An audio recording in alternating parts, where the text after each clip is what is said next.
What if I told you that the very paper in your wallet, the numbers on your screen, are not just currency, but a form of consciousness control? We are told money is simply a medium of exchange, a tool. But those who understand the true nature of power know that money is a psychological weapon. And to understand the weapon, you must first understand the mind of the man who forged it.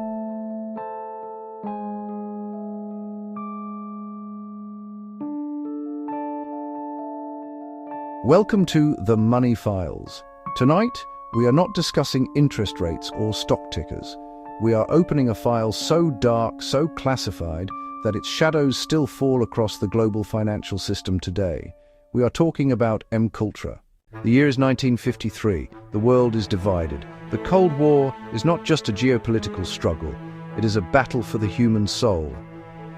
The Americans and the Soviets are desperate to find an edge. Alan Dulles, the director of Central Intelligence, looks at the communists and sees a terrifying weapon, the brainwashed soldier, the Manchurian candidate. He believes that if the Soviets can control minds, America must learn to do it first, and better. But here is the detail they don't teach you in history class. The men funding this nightmare, the men who signed the checks, they were not just generals. They were bankers, they were industrialists. They were the financial puppet masters who understood that controlling a man's mind is infinitely more profitable than controlling his body. Officially, Mkultra was the CIA's code name for its mind control program. They dosed unsuspecting citizens with LSD. They subjected them to electroshock therapy.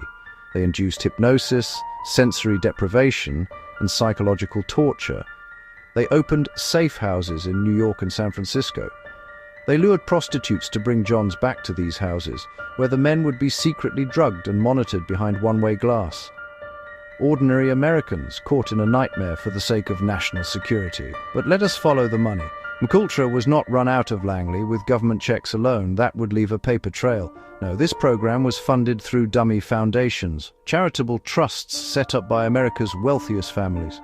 They used your grandfather's pension funds, laundered through university research grants to pay for these atrocities. Why does this matter to you today, watching the Money Files?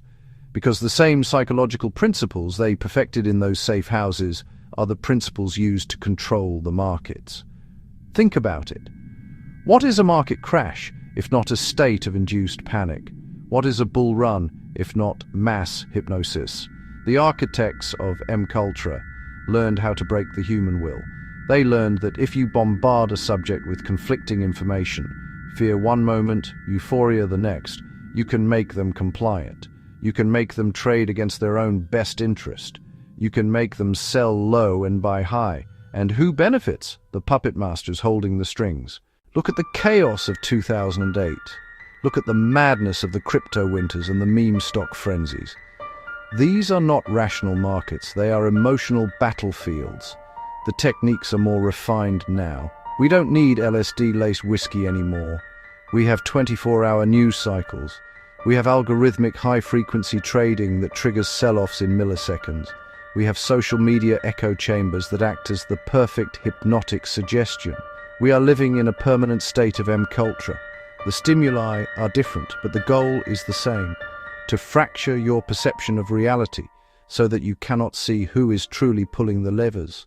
In 1973, under pressure from the Church Committee, the CIA director ordered the destruction of all Mkultra files. 20,000 documents were incinerated. Poof, gone, just like that. We are told we will never know the full truth, but we don't need the files to see the effects. The program may have been destroyed, but the programming remains. It lives in the fear you feel when the market dips. It lives in the greed you feel when it soars. It lives in the financial puppet masters who profit from your confusion. They wanted to control the mind to control the man. But to control the man, you must first control his money. Never forget, the puppet master is only powerful as long as you believe you are a puppet. This has been The Money Files. Question everything, especially the numbers. Good night. Don't forget to subscribe, like, share, and comment, and hit that bell to help the channel grow.